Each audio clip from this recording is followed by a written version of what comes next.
When you leave this world, material riches will be left behind, but every good that you have done will go with you. Life should be chiefly service. Without that ideal, the intelligence that God has given you is not reaching out towards its goal. When in service, you forget the little self. You feel the big self of spirit.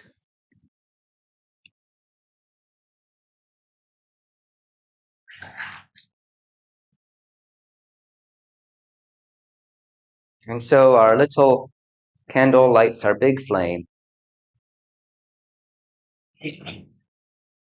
Flame in person, in the material, as well as in our spirits. Good morning. Welcome to our harvest service. I'm grateful for those who are here in person as well as those who are joining us online. I hope that whatever it is that you have brought of yourselves, whether it's a joyful spirit, a sorrowful spirit, a spirit looking for a few words of wisdom, or perhaps just a chance to rest with the divine, whatever you've come seeking, I hope it will be found, as well as a warm community. We turn now to our call to worship with these words of Socrates. Give me beauty in the inward soul, and may the outward and the inward me be at one. And so just as we've collected these harvest goods for those in need, may we find what we need here in this space. Amen. Please join with me as we sing our first hymn in the Green Book, number 17, the Song of Thanksgiving, hymn number 17.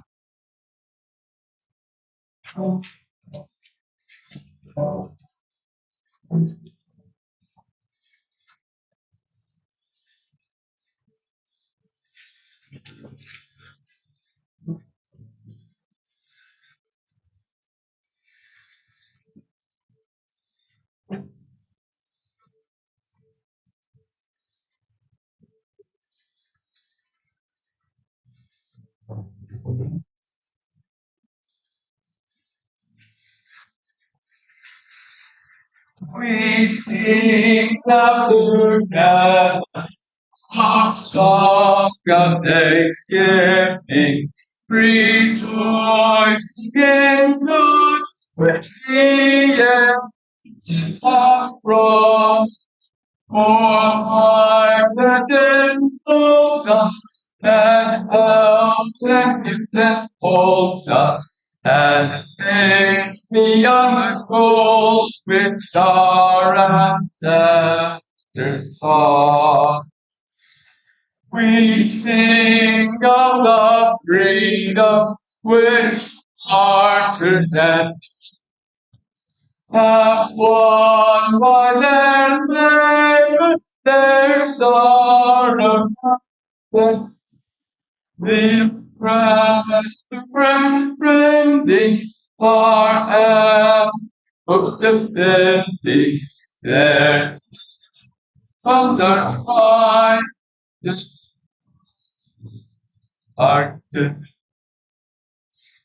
We sing of the cross, the teachers and designers, teachers and workers and students, our own lives explaining, our gratitude commanding. Their deeds have made immortal their days and their years. We sing of Earth's comprehension now in the making, in the Lamb and each and every with folk of all races, all tribes and names and faces, we pledge ourselves in fellowship, firmly to stand.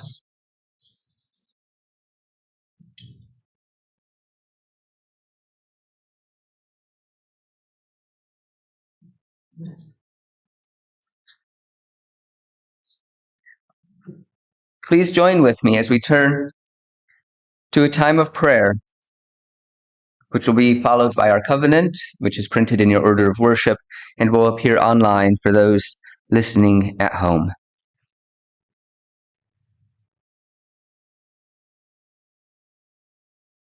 Eternal mystery, of whom we will never fully know in our lives,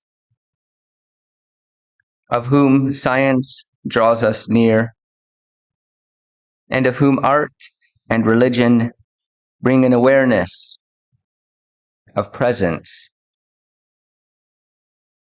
May we never forsake the blessings of life that we know, that internal spark that flickers when kindled by shared values. May we seek to make the world a greater place, more compassionate, more beautiful, more creative, and more accepting. May we acknowledge our limited view, and though acting with the best of intentions, accept with faith and gratitude that which is difficult to bear, even of our own trespasses. Let us dream that what we see in our hearts will come to fruition.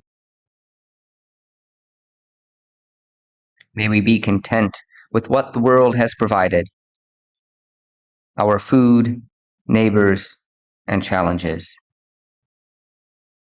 May we acknowledge the wrong steps we have taken and hold tight to the hands of those around us.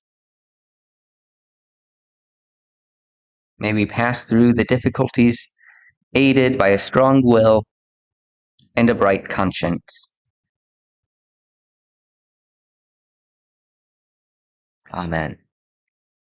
And please read with me our covenant.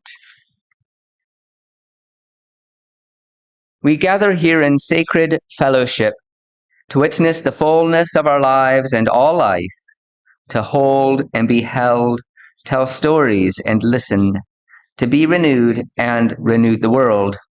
We speak with care and patience. We act with gentleness and compassion. We forgive each other and ourselves. In faith that we build beloved community, we renew our covenant today. Amen.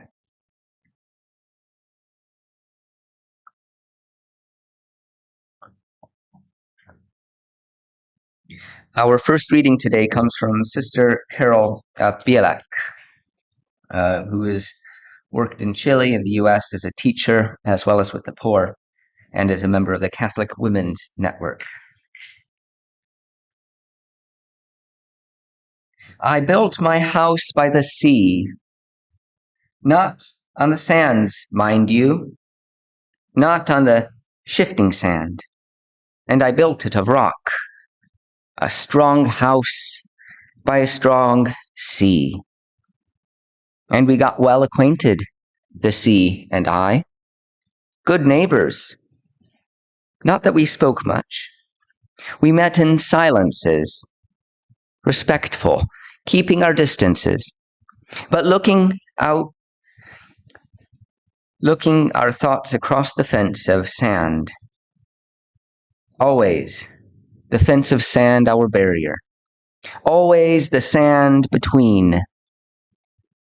And then one day, and I still don't know how it happened, the sea came. Without warning, without welcome even, not sudden and swift, but a shifting across the sand like wine, less like the flow of water than the flow of blood. Slow, but coming, slow, but flowing like an open wound. And I thought of flight, and I thought of drowning, and I thought of death. And while I thought, the sea crept higher till it reached my door. And then I knew there was neither flight, nor death, nor drowning. That when the sea comes calling, you stop being neighbors, well acquainted, friendly at a distance neighbors, and you give your house for a coral castle, and you learn to breathe underwater.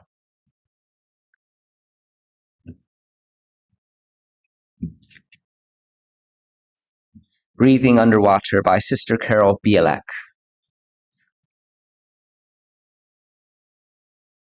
So you now have a chance to share your lives, your joys and sorrows, your trials and your triumphs.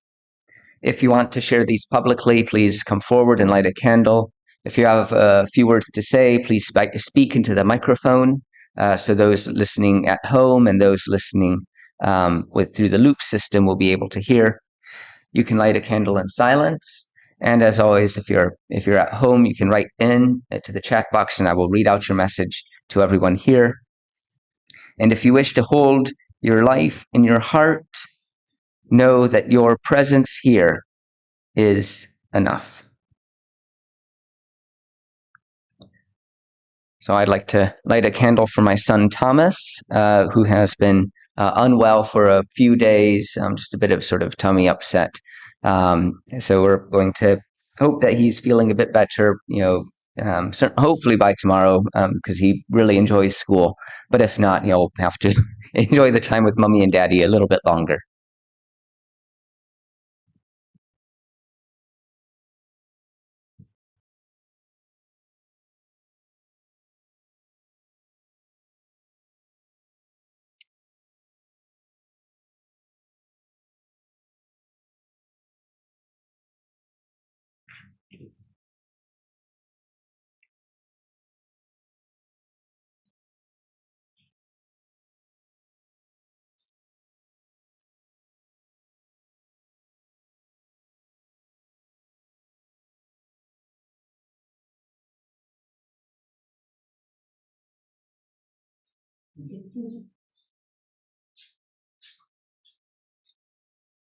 And that candle is for Robin and for all people in hospital.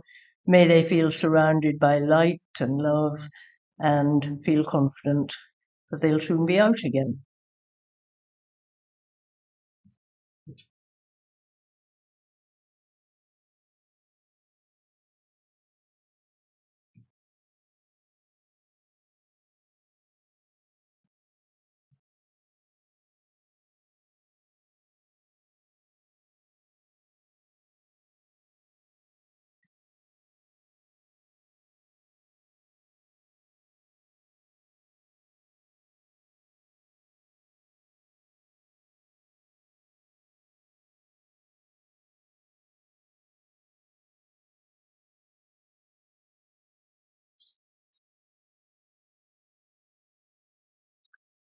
on a similar theme.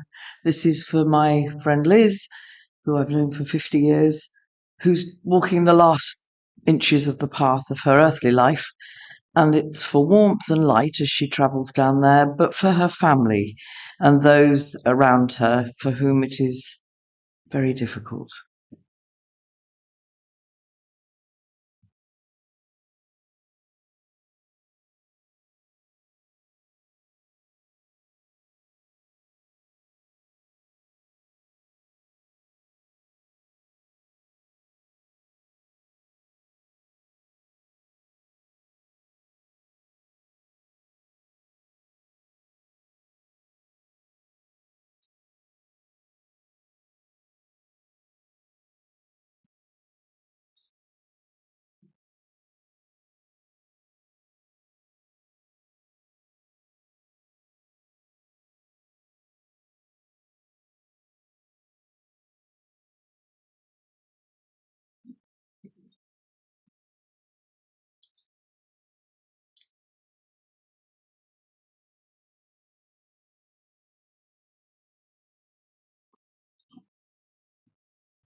Let us join together in singing our next hymn, this time in the Purple Book, number 128. Our World is One World, hymn number 128.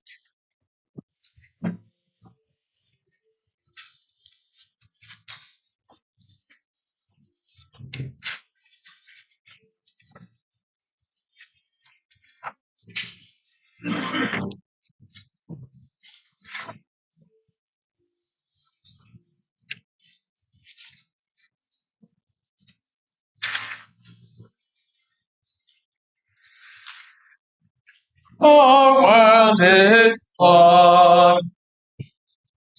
What touches one affects us all. The seas that wash us round about, the clouds that cover, the rains that fall. Our world is one. The thoughts we think affect us all. The way we build our existence, the love or hate we make, a bridge.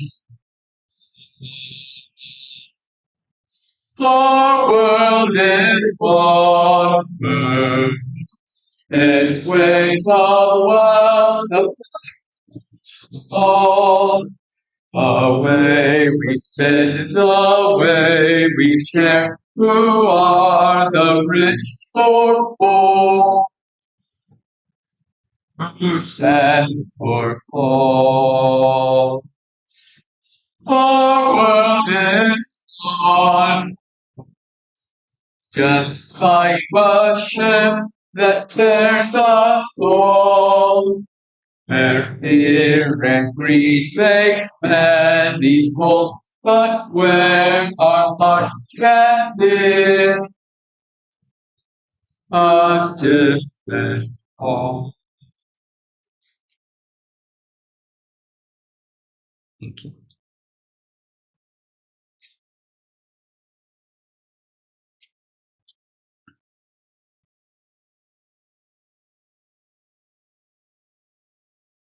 Our second reading we've done in the past, we did recently actually, a sort of similar thing recently, and we did it sort of quite early in my ministerial career, when I was perhaps attempting to be a bit more of an upstart.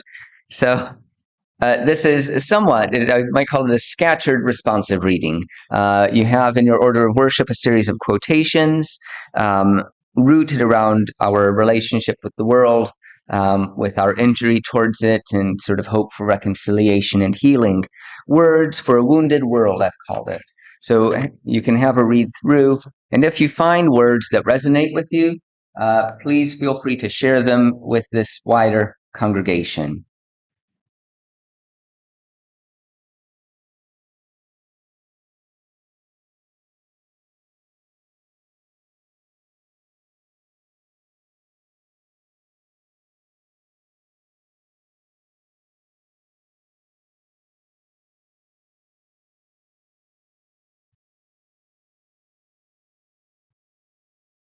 The proper use of science is not to conquer nature, but to live in it.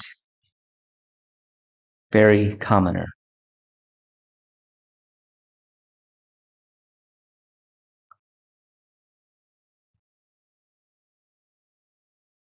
When one talks a single thing nature, one finds attached to the rest of the world.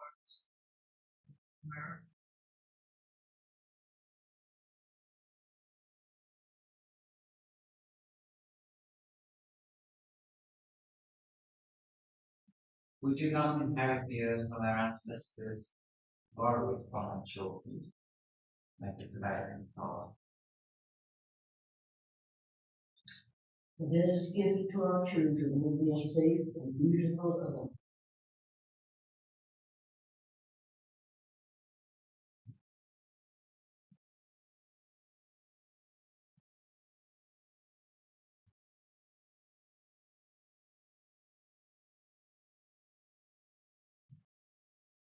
Sustainability is living as if the future matters.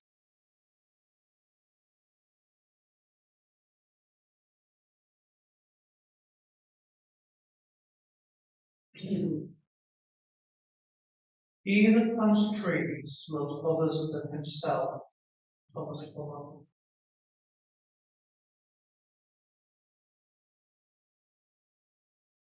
The kiss of sun for pardon, the song of birds for mirth.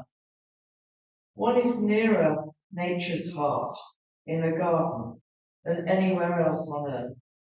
Dorothy Frances Gurney.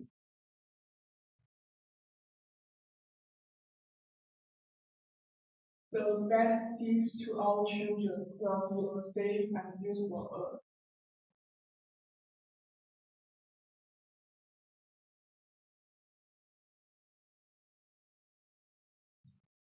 After a visit to the beach, it's hard to believe that we live in a material world. Pam Shaw.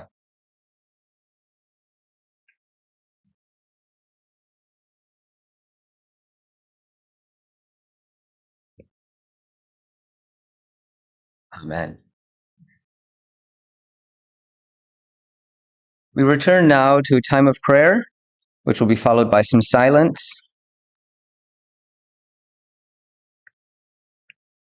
Give us this space to inquire about the world, to learn how to better serve humankind, to celebrate joyous moments and the victories of life, to mourn the losses that have been so dear to us, to rest in the stillness of your presence, to be guided by your vibrant energy, to enjoy in sacred community. Amen.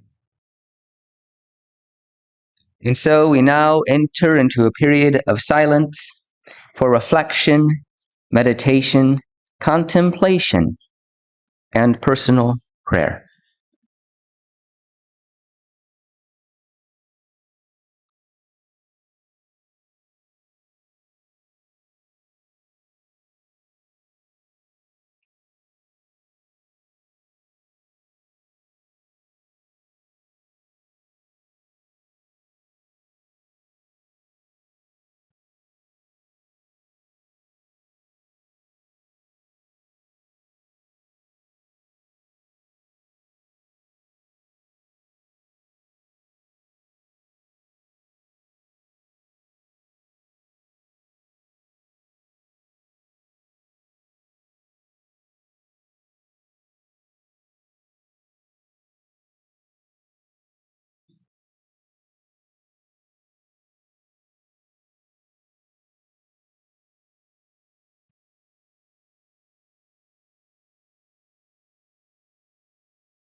We come now to our next hymn in the Purple Book, number 37, for the fruits of all creation. Thanks be to God. Hymn number 37.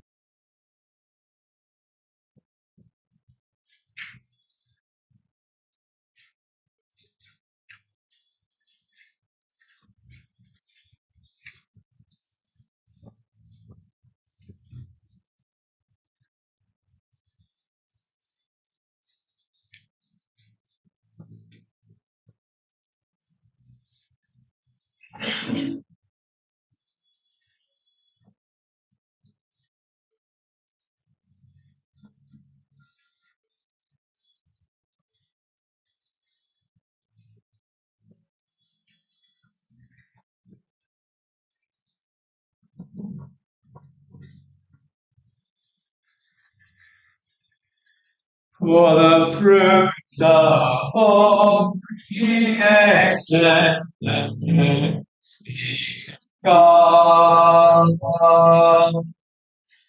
For the gifts of every nation, thanks be to for love so silent, profound, your sleeping. You turn hidden us safely. Be to God in the just reward of God. In the love we give to our neighbor, God's will this in the world might test for the love sharing. In the harvest we are sharing. God. When the sun for the harvest is of the Spirit, thanks be to God. For the good we all inherit, thanks be to God. For the wonders that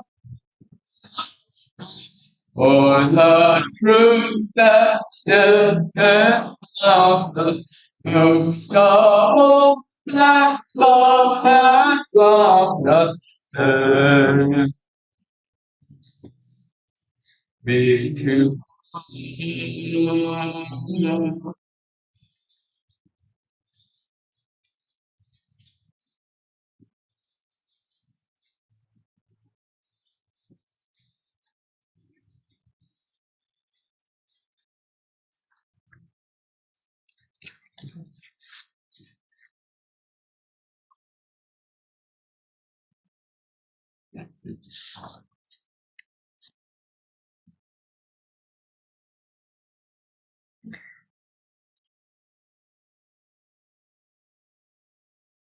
Inspiration is the windfall from hard work and focus.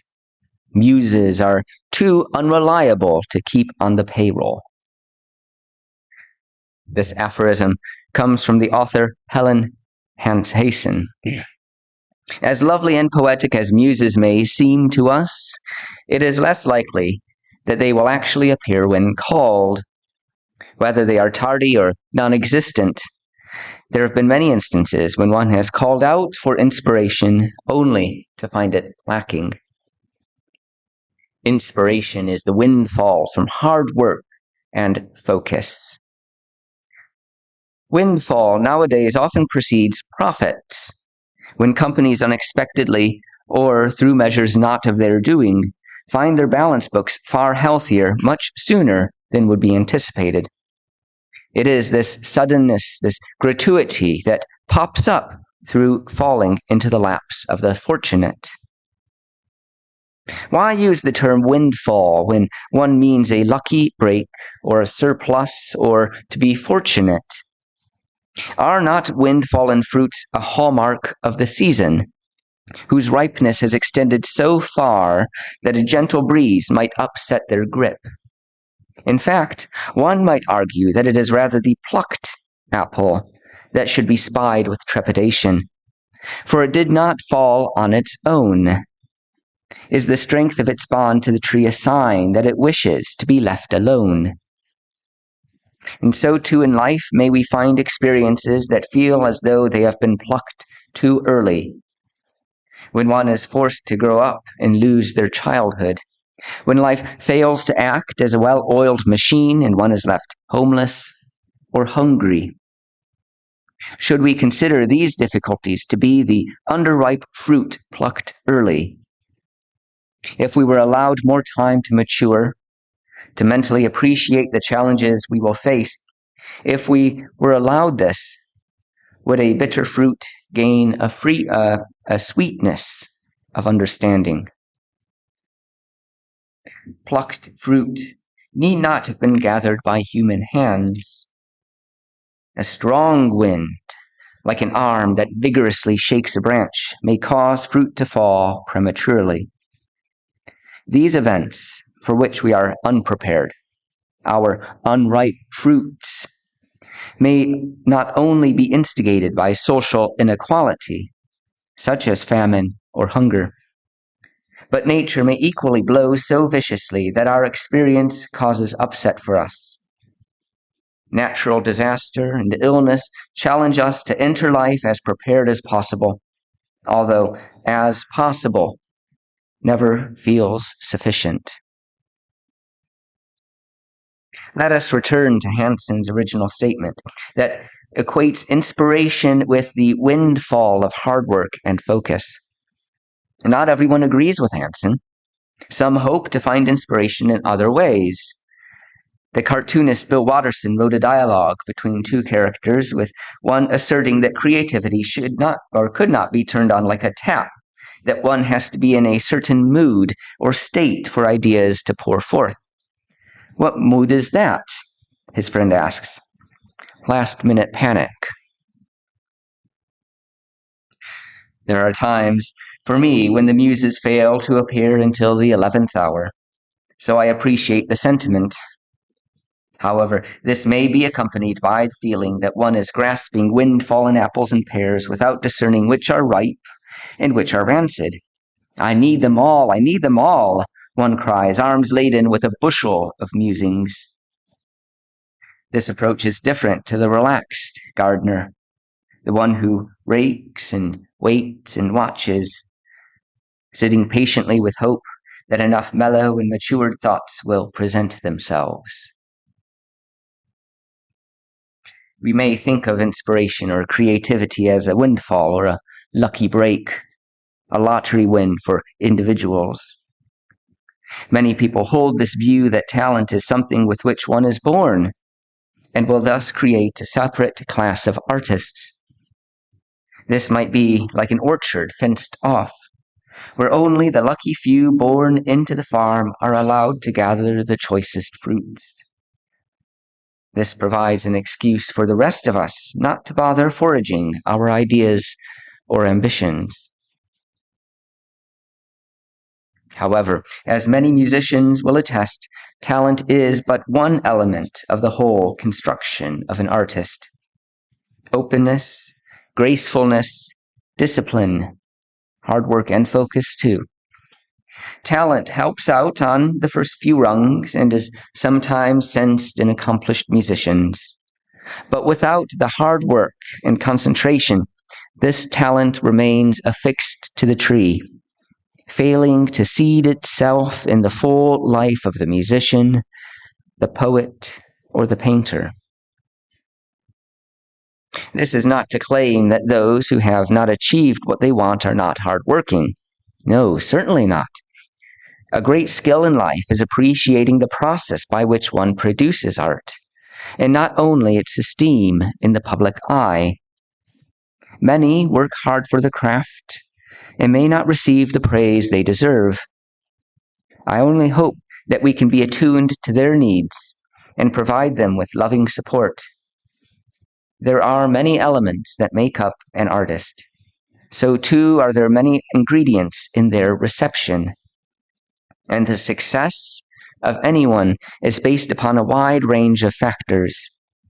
Hard work, yes, but also sociability, and, of course, to a certain extent, luck.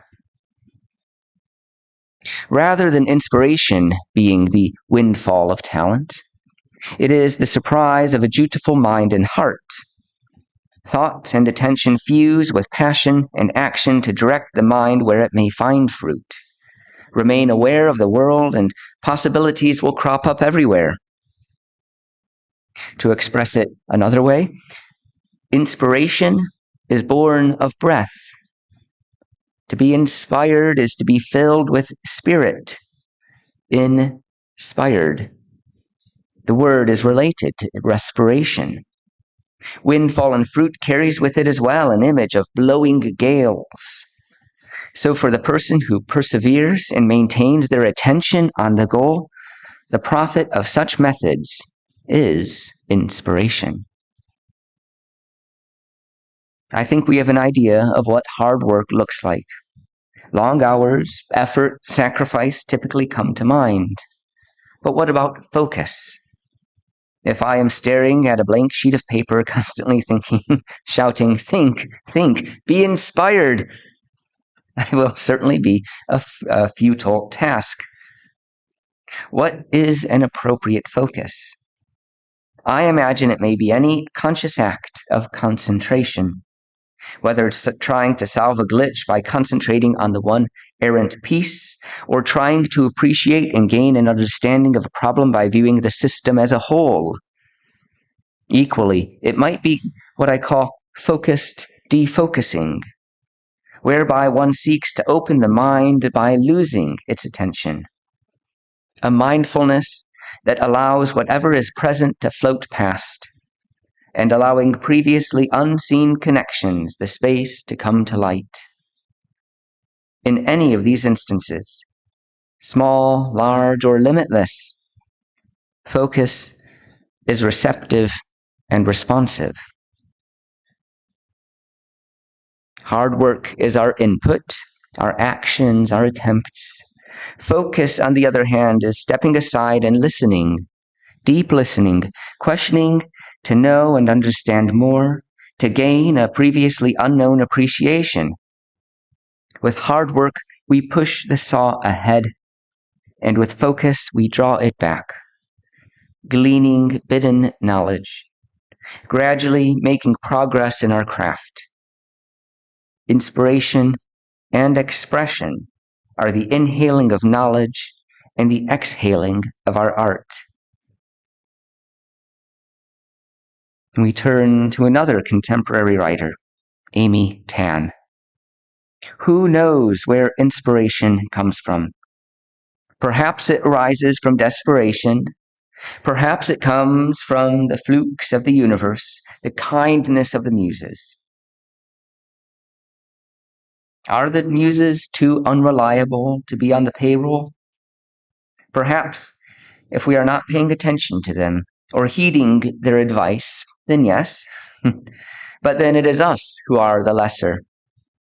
The muses will forever continue expressing their crafts, whose wind-fallen fruit may be gathered after we have learned how and where to look.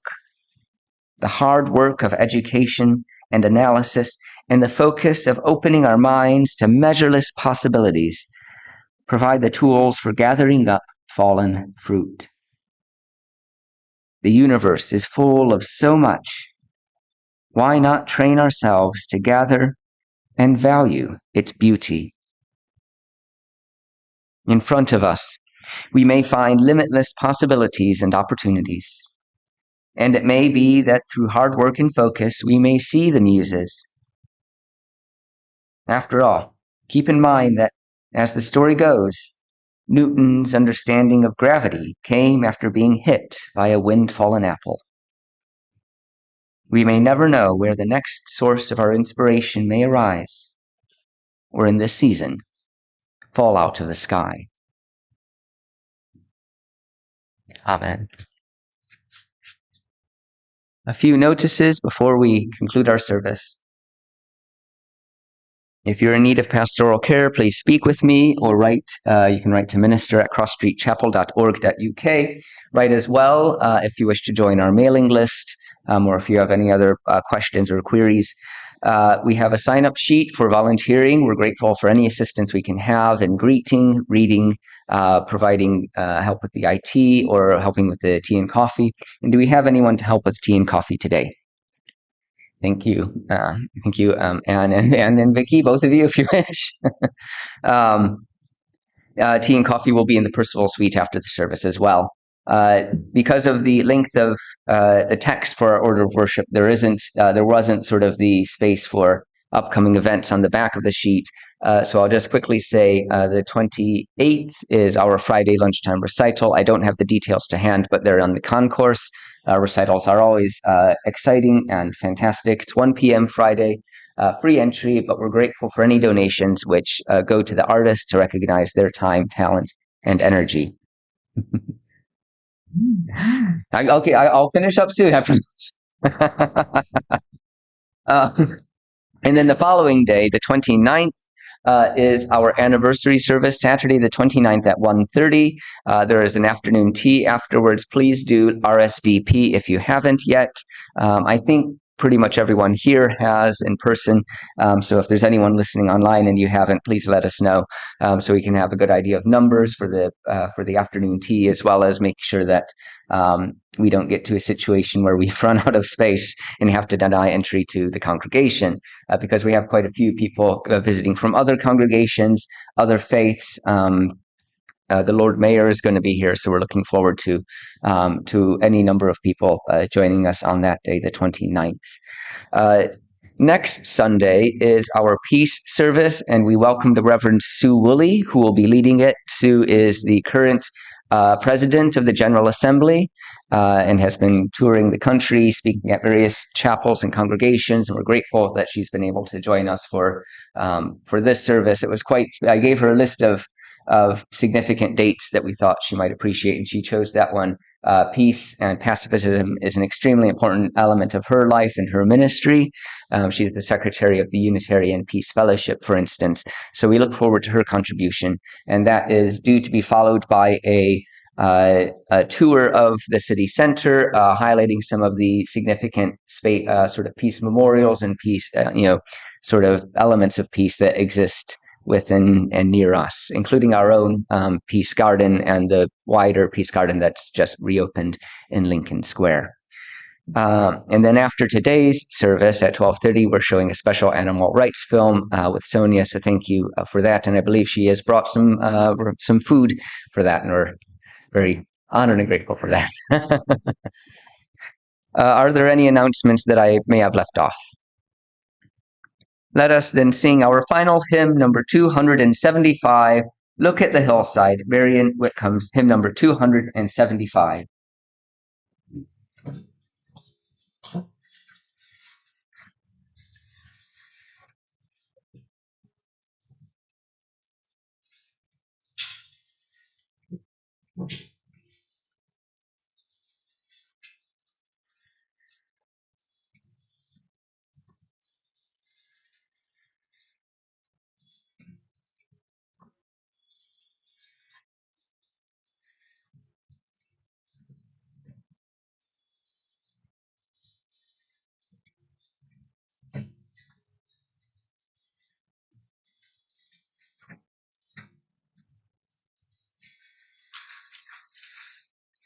Look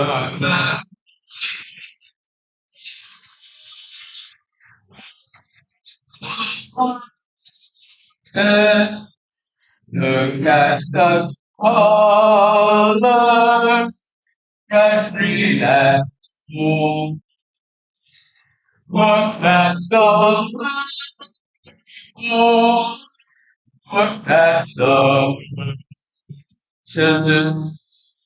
Look at the oak tree. Look at all. Think of the spring.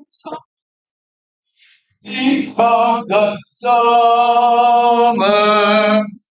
Think of the winter.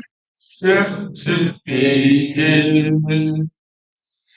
But listen closer. Glory is autumn. Beautiful autumn, that's of the year. Each tree is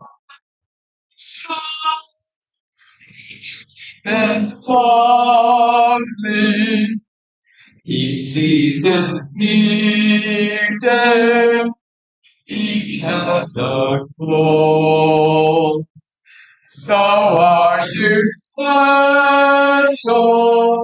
So are you lovely? So are you needed? Part of the whole. Thank you, Louis, for the music. Thank you, Sonia, for greeting and helping to set up, and for these beautiful flowers that have managed a couple weeks now. So they're absolutely beautiful and autumnal. Thank you, Emma, for the IT. Thank you, Anne and Vicky, for the tea and coffee that we are about to enjoy. And thank you to all of you for creating and sharing worship today. We close with the words of Ralph Waldo Emerson. For flowers that bloom about our feet, for tender grass so fresh and sweet, for song of bird and hum of bee, for all things fair we hear or see, Giver of all, we thank you. For this new morning with its light, for rest and shelter of the night, for health and food, for love of friends, for everything your goodness sends. Giver of all, we thank you. Amen.